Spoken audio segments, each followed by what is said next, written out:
Our message today is, you better watch out. You better watch out. Now, anybody know what I'm talking about when I say that? It's a song, isn't it? Yeah, I'll put it up here. This is just a fragment of the song, but Santa Claus is Coming to Town is the name of the song. And it's interesting as you look what's up here on the screen. It says, you better watch out.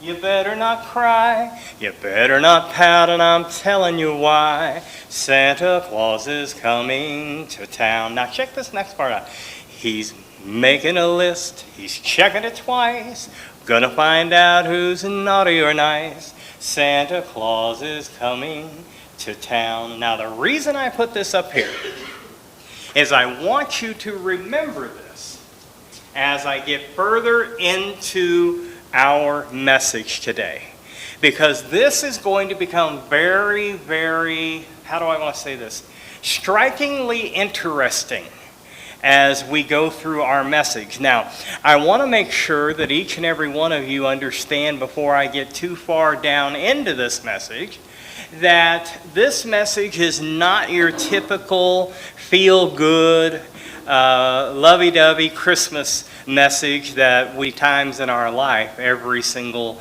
year at this time. And I'll give you a little bit of context behind what we're going to look at here today. And it all started with a comment that I heard while I was passing by someone in the store.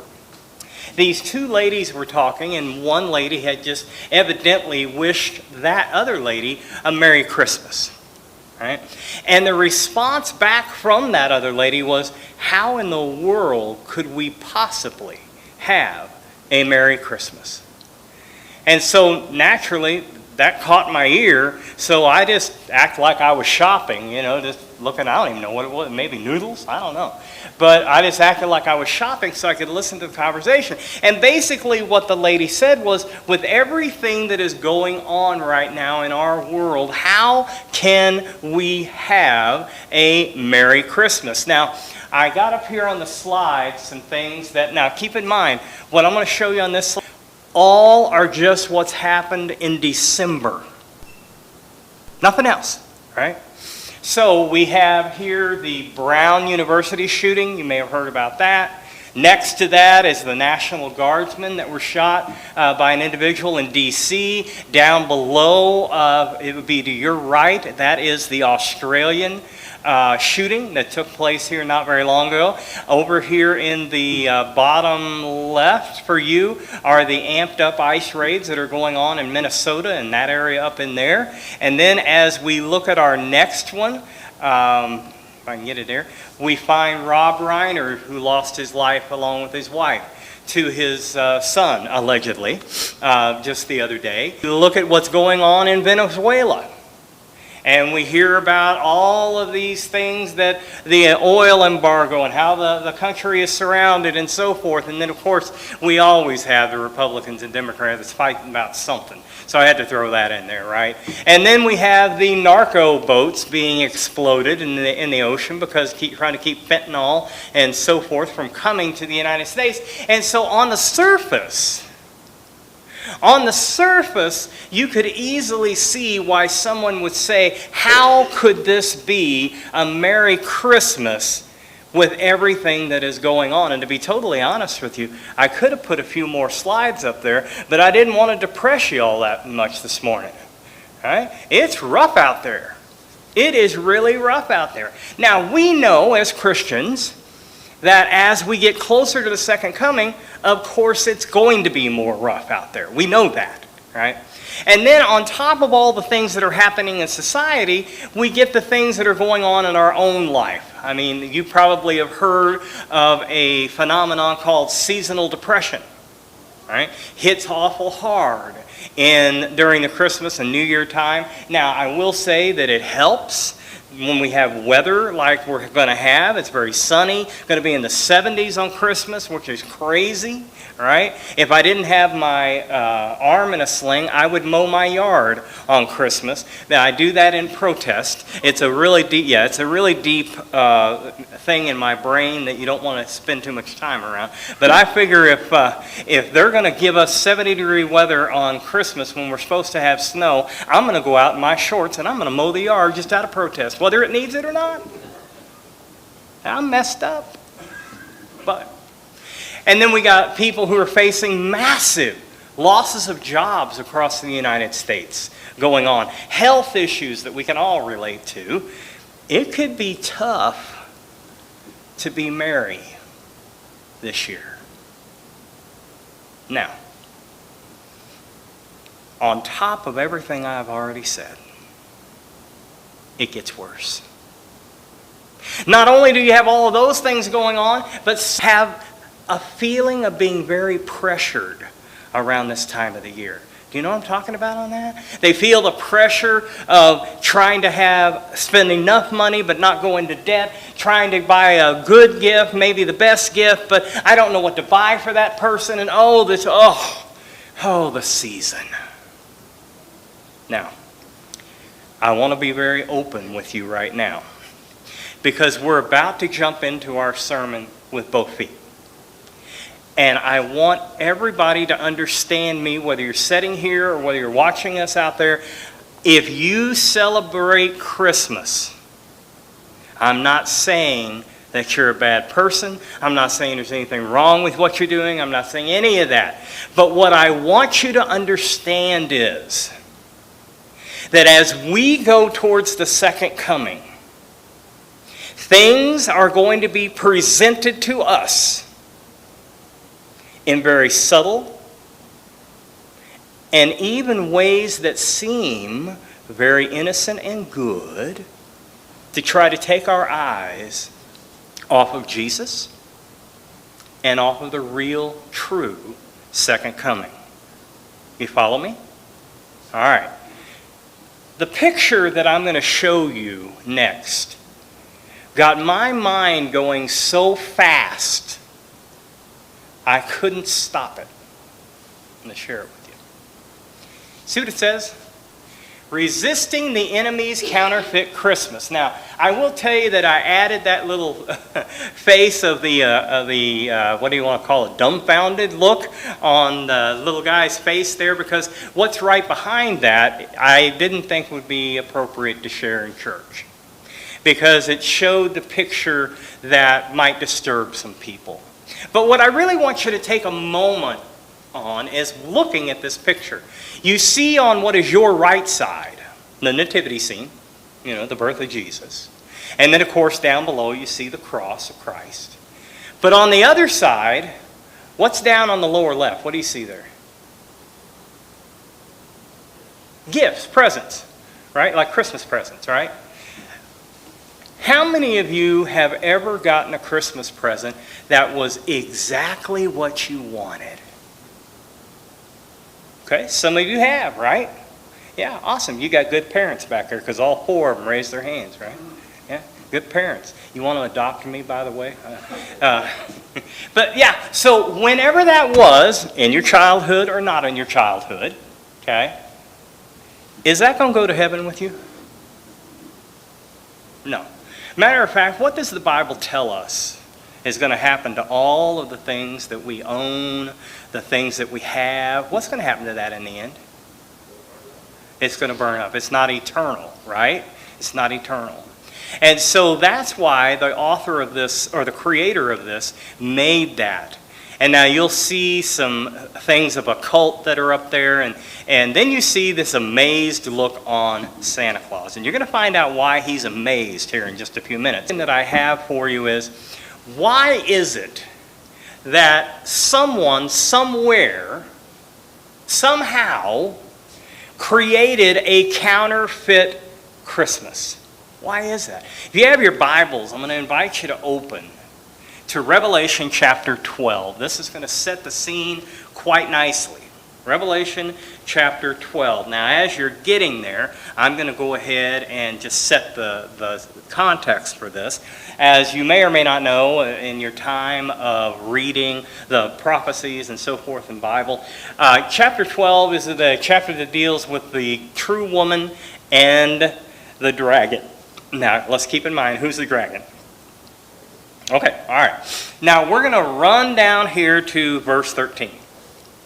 And as we start in verse 13, it says, when the dragon, Satan, saw that he had been hurled to the earth, he pursued the woman. Now, does anybody know what the woman represents in this bit of prophecy?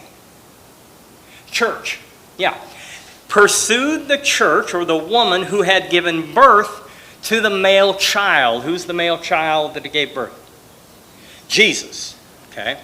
Verse 14, the woman, the church, was given the 2 wings of a great eagle so that she might fly to the place prepared for her in the desert where she would be taken care of for a time, times, and a half a time out of the serpent, which again is Satan's reach. Now, was the church ever taken out of the populous world and hidden for a while and protected? It was back in history.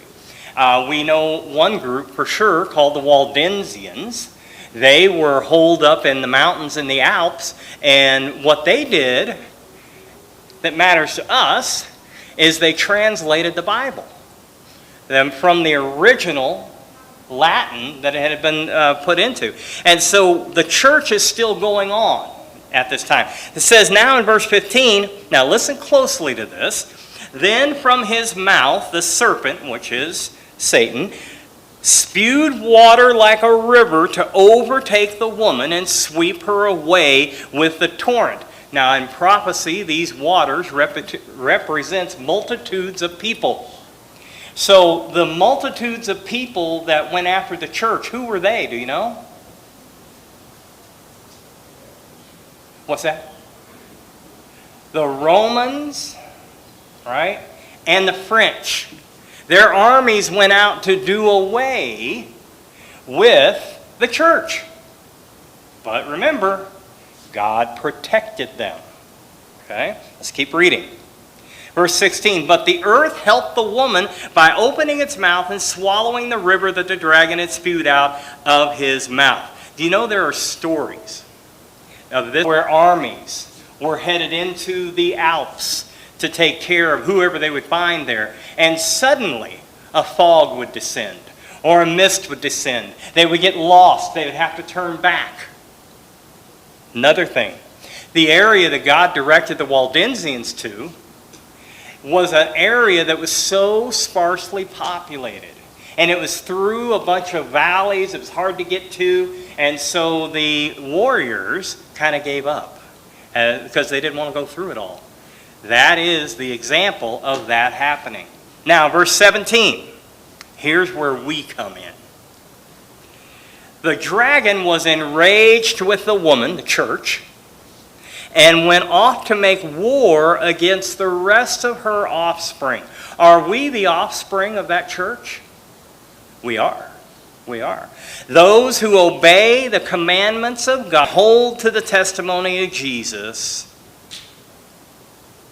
And then it starts in the verse 30. I spend time on a lot of social media, just trying to get a feel for the world we're in.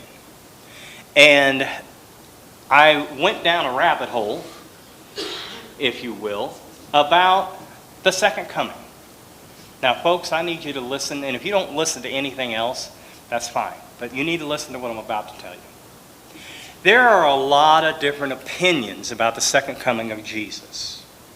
All right? We're celebrating his first coming this week, but we want to keep our mind's eye on the second coming.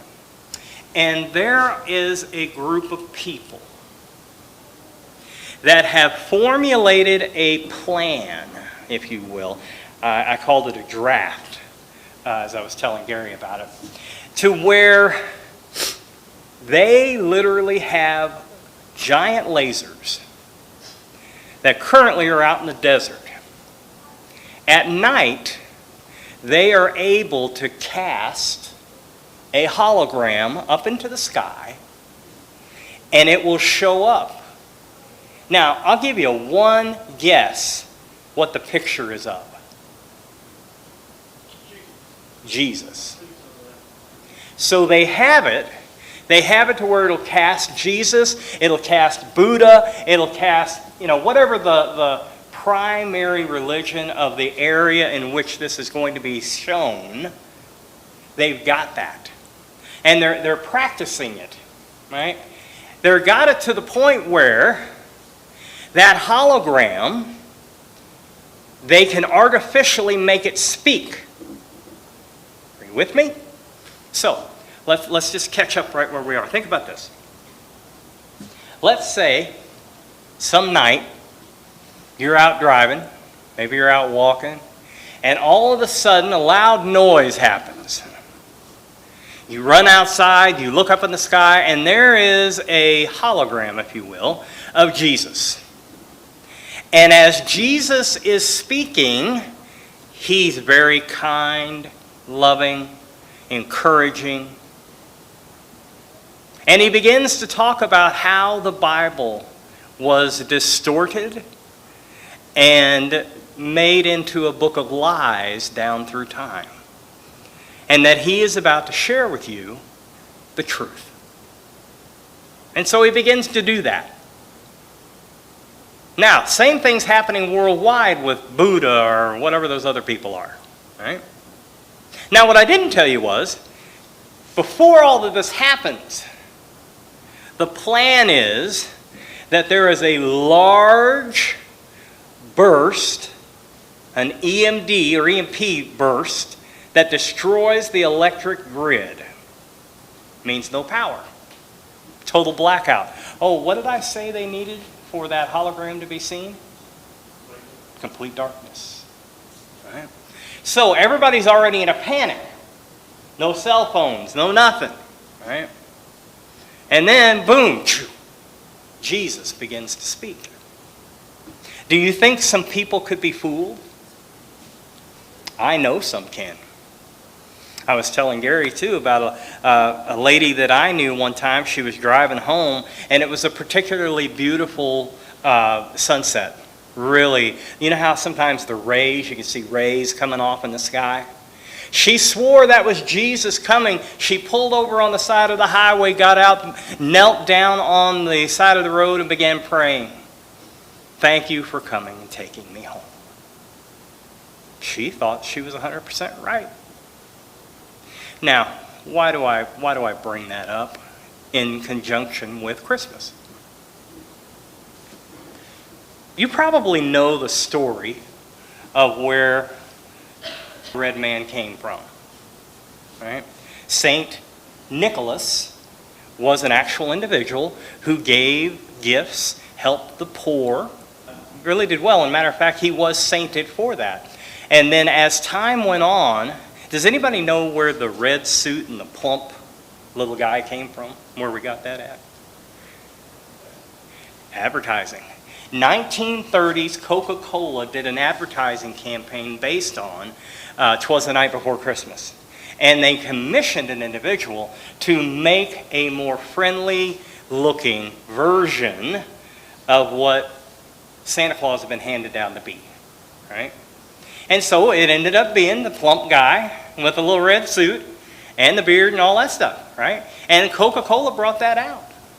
Now, as I talk about that, I want people to understand that it's not my role for you to talk with your family members and all of that. My role is, and I can tell you that my view of my pastoral has changed a lot in the last year.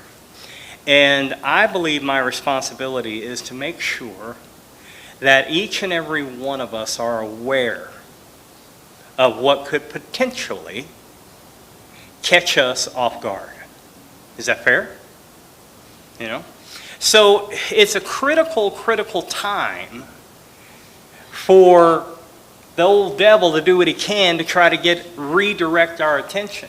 You do realize, folks, that Satan doesn't really care if you worship him, right? He really doesn't care if you worship him. What he wants is to distract you, divert you, and get your focus on something other than Jesus, right? So what better than to promote a holiday that is about the birth of Jesus and then just mess it up as best you can, right? So what I'm going to share with you now is, I guess, Gary, we could call this Satan's marketing plan, right? We could call it Satan's marketing plan. What I'm going to share with you right now are some similarities, if you will, between Jesus and Santa, okay? All right, let's look at this. The great counterfeit. Here's Satan's marketing plan. Number one, both Santa and Jesus are not visible to the naked eye. I mean, yeah, you can go to the mall or you can go to school and you sit on somebody's knee, but is that the real Santa? Not according to legend, right? Legend is, where does he live? North Pole, and it's cold in the North Pole, isn't it? Right? But isn't it interesting that that is a similarity? Now, let's keep moving. Omniscient. You know what omniscient means, right? It's all-knowing. And so this individual is all-knowing. As a matter of fact, in the 1934 Christmas Carol, it encourages the kids to believe that he knows when kids are naughty or nice. He knows, right? Next is he's omnipotent. That was hard for me to say. Omnipotent. Which means he's all-powerful. How many times have you seen a movie that shows Santa Claus tweaking his nose and making a miracle happen? Or however he's supposed to get down that chimney, I don't know. I'm not that big and I can't get down a chimney. So isn't it interesting that our focus is removed from the one who is the true of all of these things to the one that's not true? Look next. Supernatural powers, being able to perform miracles, signs, and wonders. Let's look for more. Both put an emphasis on morality, being good, being pure, right? Who gets presents, the naughty or the nice? The nice, yeah. Are you boys nice? Y'all nice? Yeah, one honest one in the bunch right there. He's like, no. But both of them put that emphasis in their next one. Both are like a good father that gives us good gifts and blesses us when we are in the good book. The book of life and the good list. Right? Both of them love children.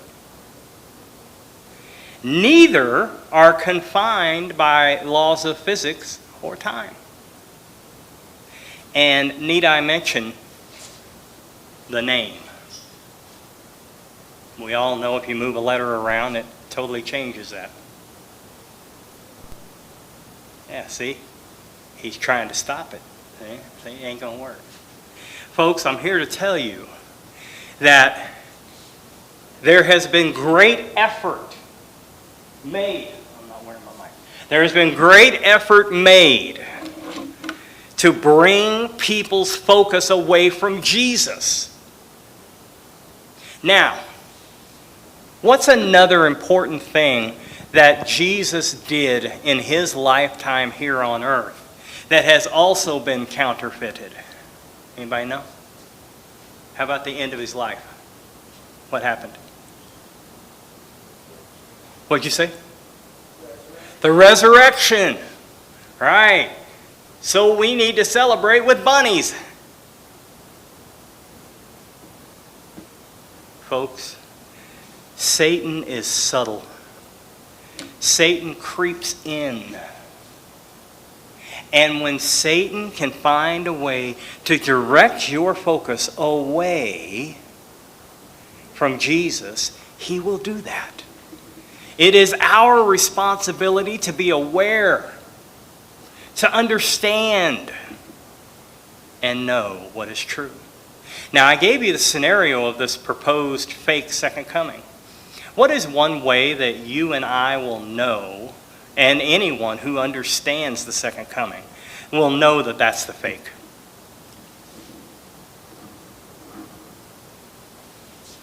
Anybody? Feet won't touch the earth, that's part of it. What's something else?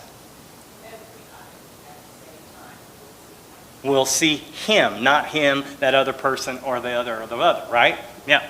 Okay, what else? Are there some things that have to happen when he comes back? Now, here's something.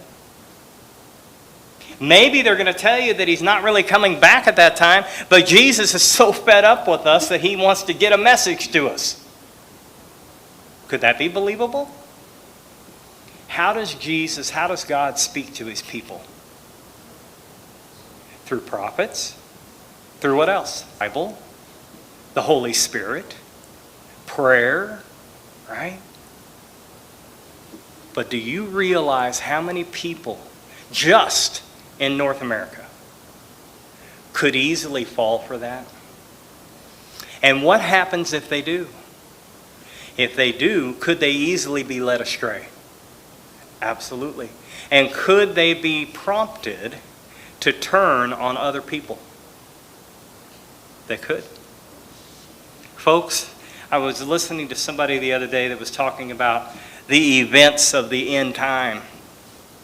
And they gave a pretty good description. I mean, they missed a few things, but they did a pretty good description. But in it, the panel that was discussing it, one person said, well, but here's the thing. While all those things are likely to happen, we won't be here for it, so it doesn't matter. Well, that's not how it works. In the history of the Bible, God's people were always there for it. Now, Noah, was he saved? He was saved through, not from. He was saved through the flood. He had to go through the flood. He just had a boat, right? Okay.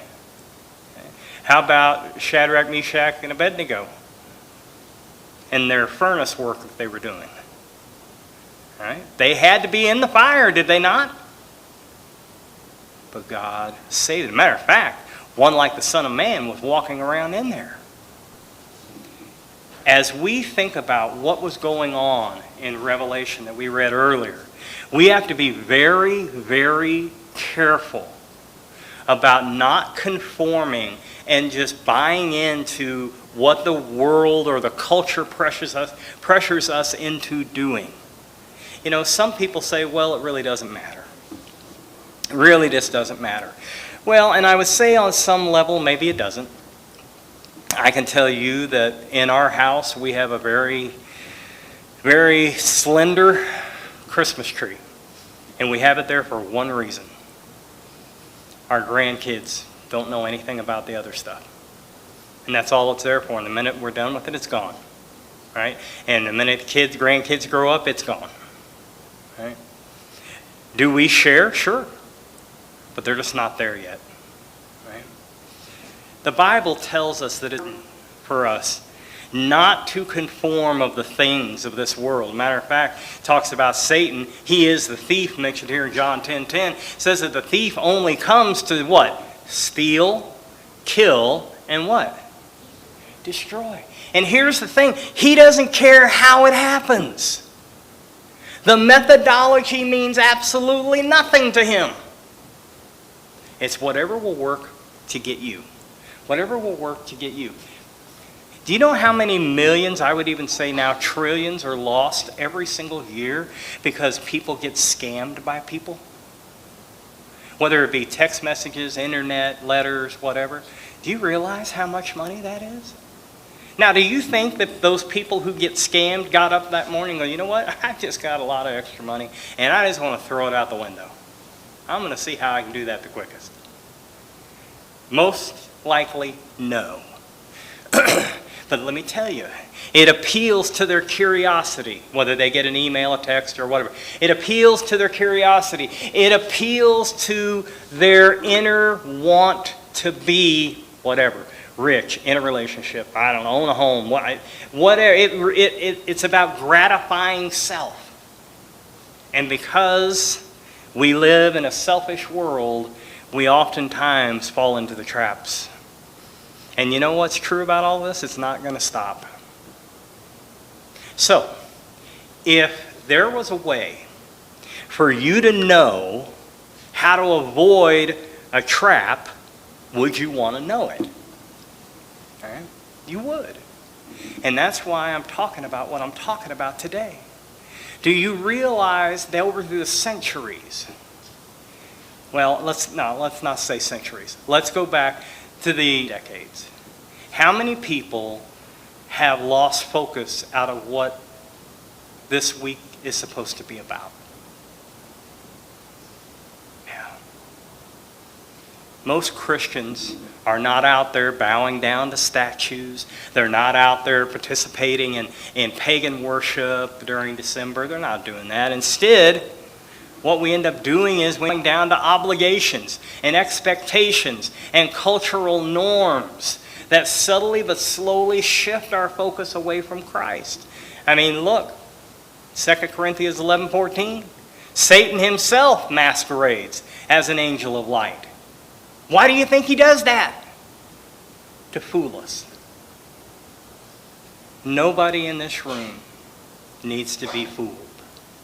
Nobody out there watching this, whether it's live or on recorded time period, none of you need to be fooled. The Bible will set things very clear for us. And if there's anything that causes you to shift your focus from Jesus to something else, avoid the something else. If it's going to be about Jesus, it's about Jesus. It's not about a bunny. It's not about getting Jesus. And isn't it interesting that two of the most important events in Jesus' life were the ones chosen by Satan to counterfeit? Why? Well, because if he can get you to forget about the birth of Christ, well, then there goes the Redeemer. There goes the way. There goes the adoption. If he can get you to forget about the resurrection, there goes your salvation. There goes him conquering hell and death and Satan, right? It's so easy to happen. The enemy does not need us to physically or verbally reject Jesus. He just needs us to replace Jesus. Try not to do that. Try not to do that as this week goes on. Let's be honest. You know, our culture has created a Christmas that promotes overspending, overscheduling, overcompensating, overcomplicating, and then, of course, being overwhelmed. Have you noticed, I don't know how much you watch TV or maybe you get most of your stuff from the internet, how much money that credit card companies have poured into advertising since Thanksgiving? Everywhere. You can get approved.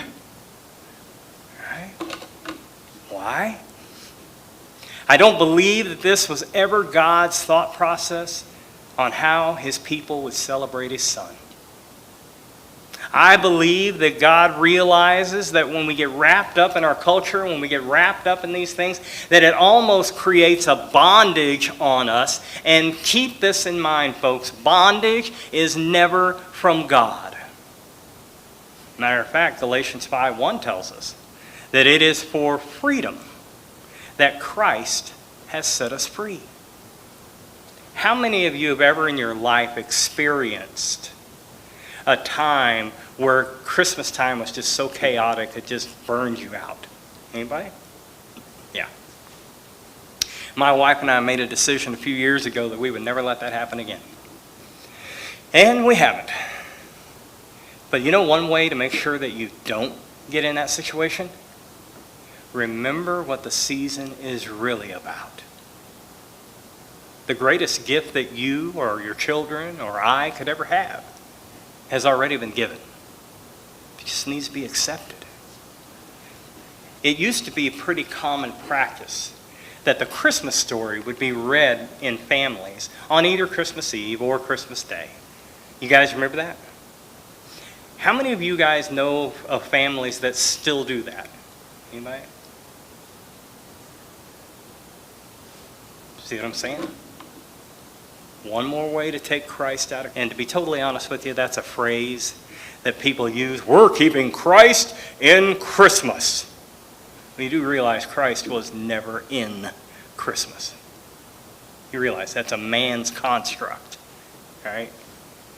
And it's interesting that part of the marketing plan was to use his name in the word for the season. Christmas, Christmas. Right? Now, some of you are like, you've lost your mind. I probably have, but it happened before now. So the reason I do this is because what we celebrate shows what we believe, regardless of what anybody says. What we celebrate shows what we believe. Think about this. The have a Christmas season is because of the birth of our Savior. It wasn't so gifts could be exchanged. It's not because homes needed decorating. It's not because companies needed a good closeout to the year. That's not what it's supposed to be about. Yet so many believers spend more time and more money preparing for the cultural holiday than preparing to simply honor Christ in a special way. We worry more about giving gifts to people than giving worship to the King. Now, some would say, well, wait a minute. Wait a minute. I specifically remember in the Bible that the wise men came bringing gifts to the baby Jesus.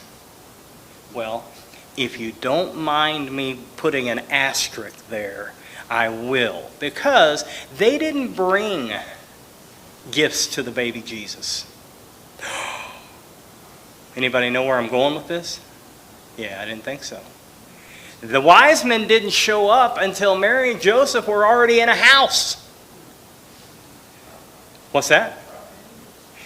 And Jesus, they figure, was somewhere around 18 months old, give or take, at that point in time. But how do we see the nativity scene? Yeah. Oh, they're right there. And do you know that the number 3 is just the best guess we have as to how many wise men actually showed up? And they say that because there's 3 gifts. All right? See how all of this has been tampered with over time? It's the same as Noah in the ark. How did the animals go on the ark? What's commonly taught? 2 by 2. And that is not biblical. 2 by 2 for the unclean, 7 by 7 for the clean. It's in your Santa Biblia. Right? But we've marketed it different ways. Here's another one for you. I'm just destroying everything. This is probably my last time preaching. It's been good knowing you folks. I appreciate y'all. Here's another thing. The manger that Jesus laid in as a babe. It's always made in this little wooden manger, you know, that kind of lays out. I can't do it, I don't have a hand. But in all reality, that's what it looked like. It's concrete. Or not necessarily concrete, it's whittled out of stone. Right? Whittled out of stone. But we haven't been taught that. That's why it is so important for us not to rest on the stories we've been told, but instead look at them for yourself. Look at them for yourself. When Jesus entered into the world, everything changed for a believer. Our identity, our purpose, our hope, our allegiance, our values, all of those things. And where would we be without those things? But if we allow December to transform our thought process into being consumers rather than worshipers, we miss out on that transformational power and gift that God gave in His Son Jesus to every single person. I ask this year as you celebrate, and maybe it's too late. Usually I give this sermon about the first week, but maybe it's too late. But for those that still have some celebrations to attend to, I pray that you do your best to interject Jesus in there. Talk about, if nothing else, what God has done. Talk about who He is. Talk about what it means and that these gifts that are sitting in front of us while they're nice, and I'm sure people like them, and you may even get what you want, which is really kind of cool, all right? That's not the reason. It's only a symbol for the real gift. And that real gift was Jesus. Be alert. Watch and know. And stay very close to Jesus. As we move forward, especially because of AI, it's going to be difficult for us to know what's real and what's not. I don't want you to be fooled like millions have over the Noah's Ark, how the animals went in. That the 3 wise men really weren't at the stable. If you tell that to most people, they will say you're lying.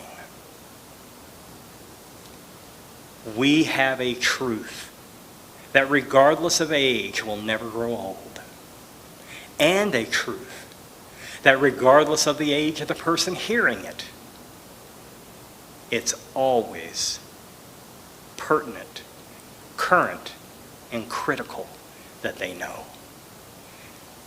I pray God blesses each and every single one of you and your family.